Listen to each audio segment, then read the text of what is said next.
Podcasts, radio, news, music and more.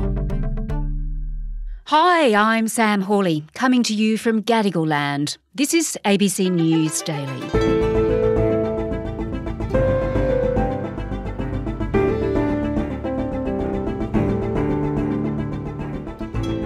It's a ruling that will further damage voters' trust in politics and politicians. The former, once highly popular New South Wales Premier Gladys Berejiklian denied it to the end. The state's corruption watchdog has found she engaged in serious corrupt conduct, although she won't face charges. Today, investigative reporter Amy Greenbank on the phone taps that brought the former leader down.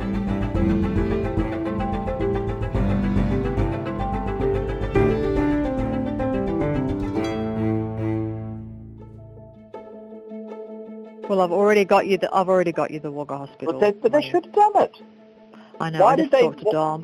I just spoke to Dom and I said, just put the 140 in the budget. He goes, no worries. He just does what I ask him to. It's all fine. But it's meant to be 170. Whatever it is, 170. I said, I think it's around 140. I said, just put it in. He's putting it in, whatever it is. Okay? Mm. And the good news is that we've done our deal. So hopefully that's about half of all that gone now. That's good. I don't need to know about that bit. No, you don't. I don't want to argue with you. I just need to go and chill because you've stressed me out. All right, I'll go and chill. You just throw money at Wagga. I'll throw money at Wagga. Don't you worry about that. Just listen to me. Lots of it. Amy, we're hearing there some of the recorded telephone conversations between the former New South Wales Premier Gladys Berejiklian and the former Liberal MP for Wagga Wagga, Daryl Maguire. These are the tapes that were key in the ICAC investigation, weren't they? They certainly were, Sam. And look, these really lifted the lid on Gladys Berejiklian's secret life, this life that she had away from the cameras. Which is good. Thank goodness for that. Thank God. That means we can actually go places together. Is that what it means? I won't have any money, but we'll be more flexible. I won't have any money unless I can pull these deals off. And ICAC ultimately found it amounted to a conflict of interest that breached the public trust. So, Amy, these are among the recordings that have ultimately been the undoing of Gladys Berejiklian, and we'll unpack the ICAC findings in a moment in more detail. But I want to just step back for the moment because it's a pretty complicated story, and it's a story that unfolded over many years.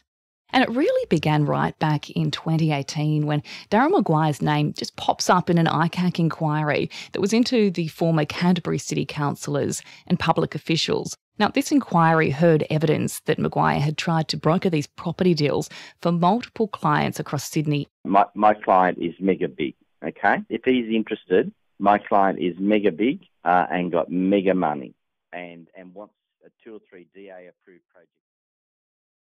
It was a defeated Daryl Maguire who left the Commission at the end of damning evidence presented at the ICAC. And I've caused embarrassment and disappointment to a lot of people. And for that, 2 years later, ICAC then reveals it's been investigating him. Now, this investigation is known as Operation Keppel.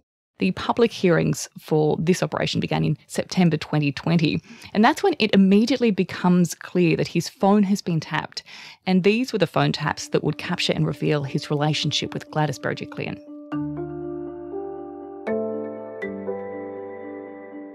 The ICAC investigators began hearing calls between Mr Maguire and Ms Berejiklian, who at the time had been in this secret relationship. It had begun in 2015 and it ended up lasting for more than 5 years. Croggy, did you hear my last thing, what I said? No. You need to stay healthy so that we enjoy all our time, our trips and everything. Well, I'm healthy. Really healthy. So, as you can imagine, the investigators amassed hundreds, potentially thousands of phone calls between the pair, along with text messages as well. Let's have a bit more of a look, Amy, at these telephone conversations that Gladys Berejiklian was having with Mr Maguire. Apart from that, things are good. I introduced my little friend to them. You know my little friend? Not really. Don't worry. You do. I don't need to know. Which little friend are you talking about? With the polished head. These are the recordings ICAC relied on to show that the former Premier had engaged in corrupt behaviour.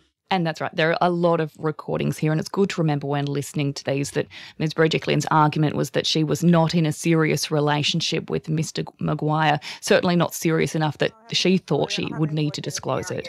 We'll talk about it tonight. Why? What have you got planned? I don't have anything planned, but I thought I might like to go and meet your parents now that I've got all this out of the way. Oh, okay. So, that's nice. Yeah, I thought I'll go. Yeah, right, but they're pretty damning, aren't they? They're very revealing. Look, in one recording, Gladys Berejiklian is heard telling her former boyfriend that she would throw money at his former seat of Wagga Wagga. This is after he'd resigned from Parliament in 2018. You don't see it. You don't see it. I don't want to argue with you. I just need to go and chill because you've stressed me out. All right, I'll go and chill. You just throw money at Wagga. I'll throw money at Wagga. Don't you worry about that. Lots of it. Just listen to me. She also asked for his advice about what projects would need to be funded to retain his seat. And in one phone call from May 2018, Mr. Maguire had complained about his struggle to get funding for several projects, including Wagga Wagga and the Tumut hospitals. And she said to him at the time that she would deal with it, and I fix it, is the quote. Well, I've already got you the Wagga hospital. But they should have done it. I know. I Why just did talked they? to Dom. I just spoke to Dom and I said, just put the 140 in the budget. He goes, no worries. He just does what I ask him to. It's all fine. Well, I said to Brad, I've been to them. They asked me for the list. He said, what's your can you list? please not get yourself worked up again because all you do is shout at me sometimes, Hawkis. You already told me. I got it, okay? I can't believe they left Wagga Hospital off there. What is wrong with them? I'll just fix that one. I can't fix everything else, but I've got that one on for you, 170 mil. Now, in another phone call in 2017, Ms. Berejiklian and Mr. Maguire can be heard discussing another proposal. This is for the state government to provide funding to the Riverina Conservatorium of Music. The former member for Wagga Wagga had been directly advocating for funding for this project to his partner at the time, Ms. Berejiklian.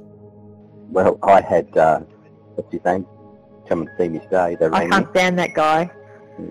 His head will be gone soon. Not until he fixes my conservatorium. He's the only one that's come to do it. Yeah, okay. All right, good. Tell him to fix it, and then after he fixes it, I'm sacking him. And she can be heard expressing interest in a possible grant of $5.5 million to the Australian Clay Target Association, which is another shooting complex in Wagga. Okay, so Amy, let's move now to these ICAC findings. And just so it's clear, the reason she was being investigated in the first place is because as a New South Wales minister, she has a duty to report corruption or any suspected corruption to ICAC, to the corruption watchdog, doesn't she? That's right. And another key issue in the inquiry was whether she breached the ministerial code of conduct by failing to disclose her relationship with Daryl Maguire, which may have influenced decisions by the state government to sign off on millions of dollars in grants or promises for his electorate. And the Commission has really brought into question Gladys Berejiklian's assertion that she wasn't in a close relationship with Mr Maguire. Yeah, what we found from this report today, the ICAC has rejected her suggestion in the witness box that it was not of sufficient substance to disclose. I'm a very private person and I didn't feel the relationship had sufficient substance for it to be made public. What did you mean? It found there were clear mutual feelings of love during the relationship. That's the terminology used. Mm-hmm. The pair also discussed marriage, children and holidays together. The findings also point to a lot of text messages between the pair. In one text, Gladys describes him as family. So the Commission certainly does think this pair was in a serious relationship that should have been disclosed. And it's also found that the former Premier engaged in serious corrupt conduct in a number of ways. What are they? It did find that. Look, specifically, she was overseeing as Treasurer the awarding of a grant in 2016 and 2017 to the Australian Clay Target Association in Wagga Wagga, but she hadn't disclosed her personal relationship with Mr Maguire, and it found this did create a conflict of interest between her public duty and her private interest. She was also found to have been influenced by her relationship with Mr Maguire, or, quote, by a desire to maintain or advance that relationship, when she promised funding for a recital hall at the Riverina Conservatorium of Music, which was also another project in Wagga Wagga, in 2018. Gladys Berejiklian, she's issued a written statement saying her legal team is examining ICAC's report. So, Amy, what happens to her now? We know no charges are going to be laid, but what's next for Gladys Berejiklian? She could potentially appeal this adverse finding in ICAC to the Court of Appeal. She definitely won't be going to jail, but it is reputationally, it is a huge blow for her. Remember, she was greatly respected and liked by much of the electorate when she was in office, and she led New South Wales through most of the COVID pandemic and was credited at one point as the woman who saved Australia. That was in my newspaper back in 2020. There are even some people laying flowers outside her office when she resigned. And some voters at that point thought that she was being wrongly persecuted for making a bad dating decision in her personal life rather than for engaging in corrupt conduct. There might be some people who still feel that way, but there'll also be others, of course, that will be really disappointed that someone who they trusted, someone in a political position with political power, has been found by ICAC to have been involved in serious corruption. It goes to trust in politics, doesn't it? It certainly does. And look, this was one of the reasons the ICAC made these 18 recommendations for changes to the Code of Conduct, which is something that governs MPs, saying that it wanted to address this fact that it could lead to an erosion of public trust. It's called for more professional development and, I guess, clearer guidelines around what does constitute a conflict of interest.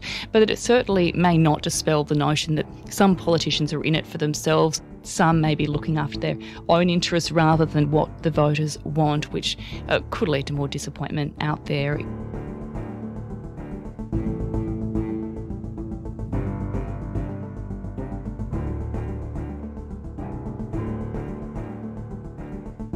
Amy Greenbank is an investigative reporter based in Sydney. ICAC has now referred Daryl Maguire to the Director of Public Prosecutions for possible criminal charges. He's already been charged with giving false and misleading evidence to ICAC during its investigation. This episode was produced by Veronica App, David Cody, Flint Duxfield and Sam Dunn, who also did the mix. Our supervising producer is Stephen Smiley. Over the weekend, catch This Week with Sarah Dingle, where she'll be looking at the mania surrounding Taylor Swift. I'm Sam Hawley. ABC News Daily will be back again on Monday. Thanks for listening.